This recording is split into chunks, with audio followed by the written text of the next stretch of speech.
மீண்டும் ஒரு காணொளி வாயிலாக நண்பர்கள் அனைவரையும் சந்திப்பதில் மகிழ்ச்சி அடைகிறேன். இன்றைய தினம் இந்த காணொளியில் இலங்கை சுங்க திணைக்களம் 2026ஆம் ஆண்டு உதவி சுங்க அத்தியட்சகர் வேலை வாய்ப்புக்காக விண்ணப்பங்கள் கோரியிருக்கிறார்கள். இந்த வேலை வாய்ப்பு பற்றிய சகல விவரங்களையும் இந்த காணொளியில் பார்க்கலாம். கட்டாயம் இந்த வீடியோ ஸ்கிப் பண்ணாம உங்களுடைய நண்பர்களோடு ஷேர் பண்ணிக்கொள்ளுங்க. இந்த வீடியோ முழுமையா பாருங்க. இந்த வீடியோவில் இந்த பதவிக்காக விண்ணப்பிப்பதற்கான தகமை என்ன, நாங்கள் எப்படி விண்ணப்பிக்கலாம், இந்த பதவிக்கு நாங்கள் உடல் தகமை என்ன பெற்றிருக்க வேண்டும், கல்வி தகமை என்ன பெற்றிருக்க வேண்டும், பெண்களுக்கு எவ்வாறு இந்த வேலை வாய்ப்பு அமைய போகிறது, எங்களுடைய வேலை எப்படி இருக்க போகிறது என்கிற பல விடயங்களோடு பரீட்சை எப்படி அமைய போகிறது, இந்த போட்டி பரீட்சைக்காக இந்த பதவிக்காக நாங்கள் தெரிவாகுவதற்கு போட்டி போட இருக்கின்ற அந்த பரீட்சையுடைய அமைப்பு எவ்வாறு இருக்க போகிறது என்கின்ற பல விடயங்கள் இந்த காணொலியில் நான் உங்களோடு பகிர்ந்து கொள்ள இருக்கிறேன். இன்னும் கட்டாயம் வீடியோ ஸ்கிப் பண்ணாமல் கடைசி வரைக்கும் பார்க்குறதோட இந்த போட்டி பரீட்சைக்காக விண்ணப்பிக்க காத்திருக்கிற உங்களோட நண்பர்களுக்கும் இந்த வீடியோவை பகிர்ந்து என்னுடைய யூடியூப் சேனலை இதுவரை சப்ஸ்கிரைப் பண்ணாத நண்பர்களாக இருந்தால் கட்டாயம் சப்ஸ்கிரைப் பண்ணிக்கொள்ளுங்க. இந்த பரீட்சைக்கான வழிகாட்டல் வகுப்புகளும் தினம் இடம்பெறும் என்பதையும் சந்தோஷமாக தெரிவித்துக் கொள்கிறேன். வாங்க வீடியோக்குள்ள போகலாம். இலங்கை சுங்க திணைக்களம் தரம் 2 உதவி அத்தியட்சகர் பதவி ஆட்சேர்ப்பு செய்வதற்கான திறந்த போட்டி பரீட்சை 2026 என்கின்ற தலைப்போடு அவர்களுடைய வர்த்தமானியில் பல விடயங்களை வெளியிட்டிருக்கிறார்கள். நாங்கள் முதல்ல வர்த்தமானி அறிவித்தலுடைய சுருக்கத்தை அல்லது உங்களுக்கு அதில் உள்ள விஷயங்கள் எல்லாத்தையும் சாராம்சமாக தரலாம். முதலாவது விண்ணப்பிக்கிற முறை சம்பந்தமாக போடப்பட்டிருக்கிறது. வலிமையாக நாங்கள் பரீட்சைக்கு விண்ணப்பிப்பது போன்று இலங்கை பரீட்சை திணைக்களத்துடைய உத்தியோகபூர்வ விண்ணப்பத்தில் அவங்களுடைய இணையதளத்தில் தான் நாங்கள் எங்களுடைய பரீட்சைக்காக விண்ணப்பிக்க வேண்டும் என்கிற விஷயம் சொல்லப்பட்டிருக்கிறது. பரீட்சையுடைய அதாவது இந்த பரீட்சைக்காக விண்ணப்பிக்கின்ற இறுதி திகதி சம்பந்தமாக அறிவித்திருக்கிறார்கள். 2026 ஜூன் மாதம் 8ஆம் தேதி இரவு 9 மணியோட நாங்கள் இந்த பரீட்சைக்காக விண்ணப்பிக்கலாம். அதை தாண்டுற நேரம் ஆட்டோமேட்டிக்காக அவங்களோட சிஸ்டத்தில் எங்களுக்கு பரீட்சைக்கு விண்ணப்பிக்க முடியாத மாதிரி ஏற்பாடு செய்யப்பட்டிருக்கும், அல்லது அது ஆட்டோமேட்டிக்காக க்ளோஸ் ஆகிரும். எனவே அந்த கடைசி நேரம் வரைக்கும் காத்திருக்காமல் பரீட்சைக்கு விண்ணப்பிக்க காத்திருக்கிற அல்லது எண்ணி இருக்கக்கூடிய நண்பர்கள் கட்டாயம் நேர காலத்தோடு அதுக்காக விண்ணப்பிச்சு கொள்ளுங்க. அடுத்து மிக முக்கியமான ஒரு விடயமாக இந்த போட்டி பரீட்சை நடைபெறும் திகதி மற்றும் இடம் இந்த அறிவிப்பில் குறிப்பிடப்பட்டிருக்கிறது. 2026ஆம் ஆண்டு ஆகஸ்ட் மாதம் கொழும்பில் மட்டுமே இந்த பரீட்சை நடைபெறும் என்பதும் குறிப்பிடத்தக்கது. அப்போ பரீட்சைக்கு விண்ணப்பிக்கிறார்கள், உங்களுக்கு கொழும்புக்கு போய் இந்த பரீட்சைக்கு அதாவது கலந்து கொள்ளலாம், அதுக்கான வாய்ப்பு இருக்குது என்று இருக்கிறார்கள் மட்டும் நீங்கள் விண்ணப்பிச்சு கொள்ளுங்க. இல்லைன்றால் அநியாயமாக விண்ணப்பிச்சுட்டு பரீட்சைக்கு போகிறதுக்கு வாய்ப்பு இல்லைன்ட்டு கடைசி நேரத்தில் நீங்கள் அதை பற்றி கை செய்தப்படாமல் இப்போவே யோசித்து முடிவெடுத்து கொள்ளுங்க. உங்களுக்கு கொழும்புல போய் இந்த பரீட்சை எழுதுறதுக்கு வாய்ப்பு இருக்காங்கிறத யோசிச்சு என்ன செய்யலாம், நீங்கள் விண்ணப்பிக்கலாம். குறிப்பாக பெண்கள், இந்த பரீட்சைக்கு பெண்கள் விண்ணப்பிக்கலாமான்னு கேட்டால் கட்டாயம் விண்ணப்பிக்கலாம். ஆண் பெண் இருபாலாருக்குமே இந்த பதவி பொதுவானது. அவர்களுக்கான தகுதியில் உடல் தகமை மட்டும் சற்று மாறுபடும், மற்றபடி எல்லா தகமையும் ஒரே மாதிரி தான். எல்லா பதவி உயர்வு எல்லா விஷயமும் ஒரே மாதிரி தான், வேலை நேரங்கள் கூட ஒரே மாதிரி தான். எனவே அதை பற்றியெல்லாம் இந்த வீடியோவில் தொடர்ந்து கதைப்போம். ஸ்கிப் பண்ணாமல் வீடியோ ஃபுல்லாக பாருங்க. அதாவது அடுத்த விஷயமாக தகமைகள் சம்பந்தமாக சொல்லப்படுகிறது. இதில் மிக முக்கியமான விஷயமாக வயது விஷயத்தை நாங்கள் கவனத்தில் கொள்ள வேண்டும். 21 வயசுக்கு குறையாதவராகவும் 35 வயதுக்கு மேற்படாதவராகவும் இருக்க வேணும். அப்படின்னு சொன்னால் எங்களுடைய பிறந்த தினம் நாங்கள் 2005ஆம் ஆண்டு 21 வயசுக்கு மேற்பட்டவர்களாக இருக்கணும் என்றால் 2005 6ஆம் மாதம் 8ஆம் தேதி அல்லது அதற்கு முன்னர் என்று சொன்னால் 2005 6ஆம் மாதம் 7ஆம் திகதி வரைக்கும் நீங்கள் விண்ணப்பிக்கலாம். 9ஆம் திகதி ஆகினா நீங்கள் விண்ணப்பிக்க முடியாதுங்கிறதான் அதில் உள்ள தகவல். அதே போல் 1991ஆம் ஆண்டு 6ஆம் மாதம் 8ஆம் திகதி வரைக்கும் நீங்கள் என்ன செய்யலாம், விண்ணப்பிக்கலாம். 7ஆம் திகதியாக இருந்தால் நீங்கள் விண்ணப்பிக்க முடியாது, அது 35 வயது ஒரு நாள் கூடிடும். எனவே 8ஆம் திகதி 9ஆம் தேதி 10ஆம் தேதி நீங்கள் எவ்வளவு பிந்தி பிறந்திருந்தாலும் 7ஆம் மாதம் 8ஆம் மாதம் என்றாலும் நீங்கள் என்ன செய்யலாம், தாராளமாக விண்ணப்பிக்கலாம். 6ஆம் மாதம் 8ஆம் தேதி குறைவாக இருந்து விடக்கூடாது. அப்படி குறைவாக இருக்குமென்றால் அது உங்களோட 35 வயசை விட அதிகமாக இருக்குங்கிறதுனால உங்களோட விண்ணப்பங்கள் நிராகரிக்கப்படலாம். எனவே அந்த விடயத்தை கவனத்தில் கொள்ளுங்க நீங்கள் பரீட்சைக்கு விண்ணப்பிக்கிற நேரம். அடுத்து மிக முக்கியமான ஒரு விஷயம் இங்கே குறிப்பிடப்படுகிறது. நீங்க ஏதாவது ஒரு சமய பிரிவில் மதகுரு அந்தஸ்துல இருந்தால் நீங்களும் இந்த போட்டி பரீட்சைக்காக விண்ணப்பிக்க முடியாது. அதாவது இதுல முக்கியமாக அரபு மதர்சாக்கள்ல கற்று வெளியாகி மௌலவிக்களாக இருக்கக்கூடிய இஸ்லாமிய சமயத்தைச் சேர்ந்தவர்களுக்கு இது மிக முக்கியமான ஒரு குறிப்பு. ஏனென்றால் நிறைய பேருடைய அடையாள அட்டைகள்ல நீங்க மதகுருங்கிறது குறிப்பிடப்பட்டிருக்கும். நீங்க அதை எந்த இடத்துலையுமே வந்து பிரயோகப்படுத்திருக்க மாட்டீங்க. அதனால அது உங்களுக்கு பெரிய விஷயமாக தோன்றாமல் இருக்கலாம். இந்த இடத்துல அது மென்ஷன் பண்ணப்பட்டிருக்கிறது. அது இஸ்லாமிய சமயத்தவர்களுக்கு மட்டுமல்ல, எல்லா சமயத்தவர்களுக்கும். கிறிஸ்துவ சமயத்தவர்களில் கூட அதாவது ஃபாதர்களாக இருக்கக்கூடியவங்க அல்லது குருக்களாக இருக்கக்கூடிய இந்துக்கள்ல கூட குருக்களாக இருக்கக்கூடியவங்க உங்களோட அடையாள அட்டையில நீங்க குருக்கள் அல்லது ஃபாதர் என்று உங்களுடைய தொழில் குறிப்பிடப்பட்டிருந்தால், மதகுரு என்றது அடையாளப்படுத்தப்பட்டிருந்தால் நீங்க இந்த பரீட்சைக்கு அனுமதி அளிக்கப்பட மாட்டீங்கிற விஷயம் மிக முக்கியமான ஒரு விஷயம். அதையும் கருத்துல கொள்ளுங்க. உடற்தகமை சொல்லப்பட்டிருக்கிறது. ஆண் விண்ணப்பதாரிகளாக இருந்தால் கட்டாயம் உயரம் 5 அடி 5 அங்குலத்திற்கு குறையாத அளவு இருக்க வேண்டும். அதே போல மார்புடைய அளவு விரிந்த நிலையில் 33 அங்குலத்திற்கு குறையாத சுற்றளவினை கொண்டிருக்க வேணும். பெண் விண்ணப்பதாரிகளுடைய உயரத்தை பொறுத்த வரைக்கும் 5 அடி 3 அங்குலத்திற்கு அதிகமாக 3 அங்குலத்திற்கு குறையாத அளவில் இருக்க வேண்டும் என்கிற விஷயம் பெண்களுடைய உடற்தகமையாக சொல்லப்பட்டிருக்கிறத பார்க்கலாம். அடுத்து மிக முக்கியமான விடயமாக கல்வித்தகமை சொல்லப்பட்டிருக்கிறது. கல்வித்தகமையை பொறுத்த வரைக்கும் விண்ணப்பதாரர்கள் வந்து ஏதாவது ஒரு பல்கலைக்கழக மானிய ஆணைக்குழுவினால் அங்கீகரிக்கப்பட்ட பல்கலைக்கழகம் ஒன்றிலிருந்து பெறப்பட்ட பட்டம் இருக்கிறதோட மற்றும்ங்கிறது சொல்லப்படுது. அதுவும் இருக்கணும். அத்தோட நீங்க ஓலவெல்ல கட்டாயம் ஆங்கில பாடத்துல சி திறமை சித்தியோட நீங்க என்ன செய்யணும்? குறைந்த திறமை சித்தி என்ற சி இருக்கணும். உங்களோட ஆங்கிலத்துல சி இருக்கணும். அப்படி இல்லைன்னு சொன்னா நீங்க ஏஎல்ல ஆங்கிலத்தை ஒரு பிரதான பாடமா எடுத்து அதுல ஒரு சி இருக்கணும்ங்கிறது கல்வித்தகமையாக சொல்லப்பட்டிருக்கிறது. இதையும் நாங்க கட்டாயம் கவனத்துல கொள்ள வேணும். அடுத்த விவரமாக பார்த்தால் பட்டப்படிப்பு பரீட்சை முடிவுகளுக்காக காத்திருக்கும் யாரும் இந்த பரீட்சைக்காக அனுமதிக்கப்பட மாட்டீங்க.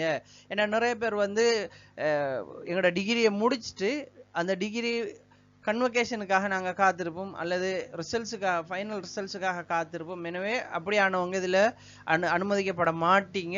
உங்களுடைய அதாவது விண்ணப்ப முடிவு திகதி 6ஆம் மாதம் 8ஆம் தேதிக்கு முதல் 5ஆம் தேதி அல்லது 6ஆம் தேதி முடிவடைகிறதுக்கு முதல் உங்களுடைய எஃபெக்டிவ் டேட் இருக்கணும்ங்கிறதான் இந்த குறிப்பு சொல்லப்படுற விஷயம். அதை நாங்கள் கவனத்தில் கொள்ள வேணும்.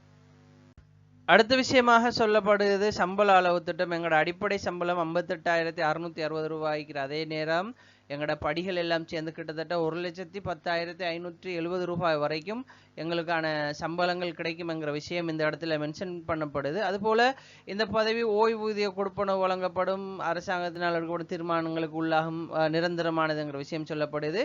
அதே போல தெரிவு செய்யப்படுற ஒவ்வொரு விண்ணப்பதாரர்களும் நியமனத்தில் 3 வருஷம் கட்டாயம் தகுதிகான் காலத்துக்கு உட்படுத்தப்படுவாங்க. அப்படின்னு சொன்னா நீங்க எடுத்த உடனே இந்த வேலையில நீங்க பெர்மனன்ட் ஆக மாட்டீங்க. உங்களுக்கு இதுல வந்து அதாவது உங்களுடைய ட்ரைனிங் பீரியட்டாக இருக்கும்.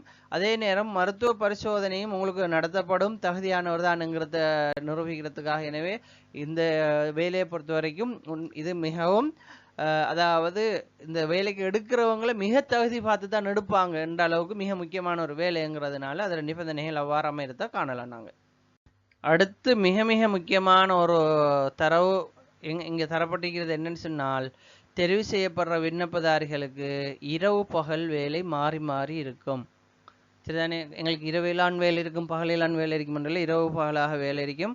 அதே நேரம் நாங்கள் பரீட்சைக்கு தோற்றி பரீட்சை முடிவு வாரத்துக்கு இடைப்பட்ட காலத்தில் எங்களுக்கு ஏதாவது பிரச்சனைகள் ஏற்பட்டு நாங்கள் போலீஸார்கிட்ட ஏதாவது அறிக்கைகள் இருந்தால் கட்டாயம் எங்களுடைய சேவை நீக்கப்படும். அல்லது நாங்கள் சேவையிலிருந்து ஏதாவது பிரச்சனைப்பட்டு உங்களுக்கு வேலை கிடைச்சதுக்கு பிறகுதான் அதனுடைய தீர்ப்பு வந்ததா இருந்தால் கூட உங்களோட வேலை போகிறதுக்கான வாய்ப்பு இருக்குது. ஏனென்றால் எங்களுக்கு எந்த போலீஸ் ரிப்போர்ட்டும் இருக்கக்கூடாதுங்கிற விஷயமும் இந்த வர்த்தமானி அறிவித்தலில் சொல்லப்பட்டிருக்கிறத பார்க்கலாம். அதே போல் மிக முக்கியமாக எப்படி பரீட்சை வரப்போகிறதுங்கிறது சம்பந்தமான தகவலும் இந்த வர்த்தமானியில் அறிவிக்கப்பட்டிருக்கிறது. இதில் எங்களுக்கு மிக முக்கியமான ஒரு விஷயம் என்னென்னா, உளச்சார்பு பரீட்சை 1 மணித்தியாலம் கொண்டது. அதில் மிக முக்கியமாக பல்தேர்வு வினாக்கள், இப்போ வார வினாக்கள் எல்லாம் பல்தேர்வு வினாக்களாக வருது. அதில் விண்ணப்பதாரிகளின் தர்க்க மற்றும் மொழி பகுப்பாய்வு தேர்ச்சி திறனை தீர்மானிக்கும் வகையிலான 50 பல்தேர்வு வினாக்கள் இருக்கும்.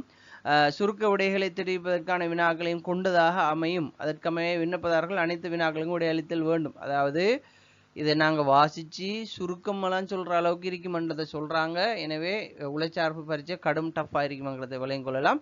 அதுபோல் ஆங்கில மொழி வினாத்தாள் ஒன்று இருக்கும். அந்த ஆங்கில மொழியில் கிரகித்தல், வாசிப்பு, கட்டுரை எழுத வரும், வாசித்து அதை விளங்கி டைட்டில்ஸ் போட வேண்டி வரும், சுருக்கம் எழுத வேண்டி வரும் ஆங்கிலத்தில். எனவே ஆங்கில புலமை இருக்கிற ஆக்கள் இது விண்ணப்பிக்கலாம். அதுக்காக தான் எங்களுக்கு ஓ லெவலில் கூட சி தரம் கேட்டிருக்கிறாங்க. எனவே ஆங்கில புலமை இல்லை என்று கருதுகிறார்கள், இதுக்காக விண்ணப்பிக்க வேணாம்.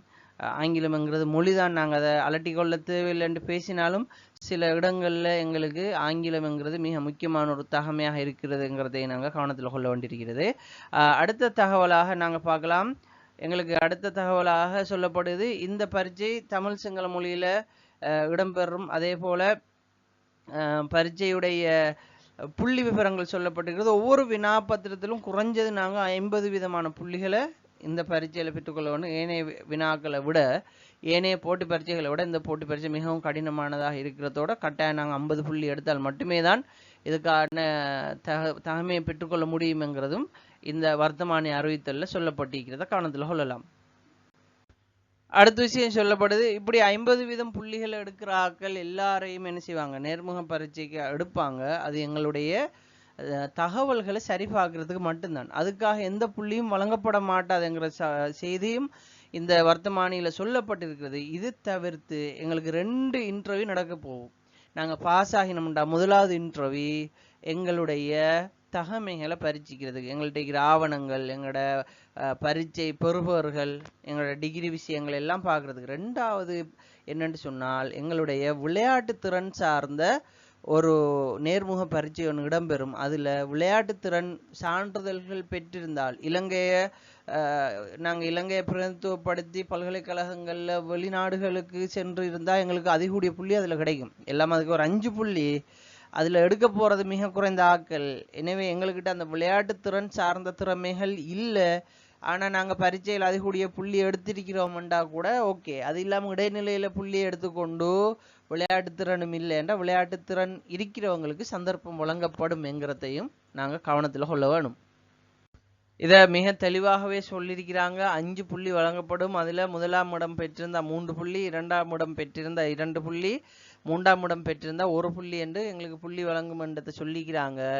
அதே நேரம் நீங்கள் ஸ்கூலில் படிச்சுட்டு இருக்கிற நேரம், 1ஆம் ஆண்டு 2ஆம் ஆண்டில் நீங்கள் ஏதாவது ஸ்போர்ட்ஸில் கலந்து கொண்டதுக்காகலாம் உங்களுக்கு இங்கே புள்ளி வழங்கப்பட மாட்டாது. 17 வயதுக்கு கீழே இருக்கிற எந்த விளையாட்டு போட்டியும் உங்களோட கருத்தில் கொள்ளப்பட மாட்டாதுங்கிற விஷயத்தையும் மிக தெளிவாக இந்த இடத்துல பேசியிருக்கிறதோட, அதாவது இந்த பதவிக்கு 90 விதமான பதவி வெற்றிடங்கள் ஆண்களுக்கும், அங்கீகரிக்கப்பட்ட மொத்த பதவி வெற்றிடங்களில் 10 வீதமான வெற்றிடங்கள் தான் பெண் விண்ணப்பதாரிகளால் நிரப்பப்படும் என்கிற ஒரு முக்கியமான குறிப்பும் இந்த பிரமாணம், அதாவது இவர்களுடைய வர்த்தமானியில குறிப்பிடப்பட்டிருக்கிறது. பார்க்கலாம். தேர்ந்தெடுப்பதற்கான நடைமுறை: எழுத்து மூலம் பரீட்சையில் தேர்ச்சி அடைந்து நேர்முக பரீட்சையில் தகுதி பெற்ற விண்ணப்பதாரர்கள் நிதி, திட்டமிடல் மற்றும் பொருளாதார அபிவிருத்தி அமைச்சினால் குறித்த ஆட்சேர்ப்புக்காக அங்கீகரிக்கப்பட்டுள்ள பதவி வெற்றிடங்களின் எண்ணிக்கைக்கேற்ப நியமனங்களை வழங்குவதற்காக தெரிவு செய்யப்படுவர். அங்கீகரிக்கப்பட்ட மொத்த பதவி வெற்றிடங்களில் வரும் 10 விதமான ஆட்களுக்கு மட்டும்தான் பெண்களை விண்ணப்பிக்கிறவங்கள என்ன செய்வாங்க, நிரப்புவாங்கங்கிற விஷயத்தையும் இந்த இடத்துல சொல்லியிருக்கிறாங்க. ஆக அதை நீங்கள் பெண்களும் என்ன செய்யலாம், அதை கருத்தில் கொள்ளலாம். அடுத்து எங்களுடைய பெறுபவர்கள் பற்றி பேசியிருக்கிறாங்க. எழுத்து மூலம் எங்களுக்கு பெறுபவர்கள் பரீட்சையில் சித்தி அடைந்து நேர்முக பரீட்சைக்கு தேர்வானவங்களுக்கு மட்டும் வரும்ங்கிற விஷயத்தை இதில் மென்ஷன் பண்ணியிருக்கிறாங்க. மற்றவர்களுக்கு வராதுங்கிற விஷயத்தையும் இதில் சுருக்கமாக சொல்லியிருக்கிறத பார்க்கலாம். விண்ணப்பிக்கிற முறை சம்பந்தமாக சொல்கிற பொழுது ஆன்லைனில் நாங்கள் முழுமையாக ஆங்கிலத்தில் நிரப்ப வேண்டும் என்று சொல்கிறாங்க. அதே நேரம் நாங்கள் விண்ணப்பிக்கிறவங்க அரசு சேவையில் ஈடுபடக்கூடிய ஒருவராக இருந்து நாங்கள் பரீட்சை சித்தி அடைந்து நேர்முக தேர்வுக்கு போகிற நேரம் இவரை நாங்கள் எங்களுடைய கட்டமைப்பிலிருந்து விடுவிக்கிறோம் என்று அந்த உங்களுடைய துறை தலைவருடைய அனுமதியோடு தான் நீங்கள் இந்த பதவிக்காக நியமிக்கப்படுவீங்கிற விவரமும் இந்த வர்த்தமானி அறிவித்தலில் சொல்லப்பட்டிருக்கிறத காணலாம். அடுத்த விடயம், எப்போதும் எல்லா பரீட்சைகளும் சொல்லப்படுகின்ற பரீட்சை அனுமதி அட்டை தகவல் பூரணப்படுத்தப்பட்டிருக்கக்கூடிய எங்களுடைய விவரங்களில் பிழை இருந்தால் பரீட்சைக்கு தோற்றத்துக்கு முதல் நாங்கள் அதை சரி செஞ்சு கொள்ள வேணும் என்கிற ஒரு அறிவித்தலும் இதில் சொல்லப்பட்டிருக்கிறது. அதுபோல் பரீட்சைக்கு அனுமதிக்கிற நேரம் நாங்கள் எங்களுடைய அடையாளங்களை அடையாள அட்டைகளை சரியான முறையில் வச்சுக்கொள்ளணும். அதே போல் பரீட்சை நடத்துபவர்கள் பரீட்சை ஆணையாளர் நேரத்தில் பிறப்பிக்கப்படுகிற ஒழுக்க விதிகள் எல்லாத்துக்கும் கட்டுப்படணுங்கிற பொதுவான சில விவரங்களும் இந்த வர்த்தமானியில் தரப்பட்டிருக்கு. இதுதான் ஆல் ஓவராக இந்த வர்த்தமானியில் இந்த பதவிக்காக விண்ணப்பிக்கிற போது நாங்கள் கவனத்தில் கொள்ள வேண்டிய விஷயங்கள் எல்லாம். எனவே இவ்வளவு விடயமும் இதில் உள்ளடங்கி இருக்கிறது. இந்த விவரங்கள் எல்லாம் உங்களுக்கு புரிஞ்சதாக இருந்தால் விண்ணப்பிங்க, கட்டாயம் இதுக்காக பயிற்சி எடுங்க. நல்லதொரு பதவி. ஆனால் நாங்கள் கடுமையாக இந்த பதவிக்காக போட்டி போட வேண்டி இருக்கும்ங்கிறதையும் கவனத்தில் கொள்ள வேண்டும். இந்த பரீட்சை சம்பந்தமான மேலதிக தகவல்கள், இது சம்பந்தமான அப்டேட்டுகள், வகுப்புகள் எல்லாம் எங்களுடைய ஈஸ்லேர்ன் பக்கத்தில் பதிவிடப்படும். கட்டாயம் அனைவரும் அந்த வீடியோக்களை பார்த்து மற்றவங்களுக்கு ஷேர் பண்ணுறதோட நம்மளோட பேஜையும் ஃபாலோ பண்ணிக்கொள்ளுங்க, சப்ஸ்கிரைப் பண்ணிக்கொள்ளுங்க. இன்னும் ஒரு காணொலியில் உங்கள் அனைவரையும் சந்திக்கிறேன். நன்றி.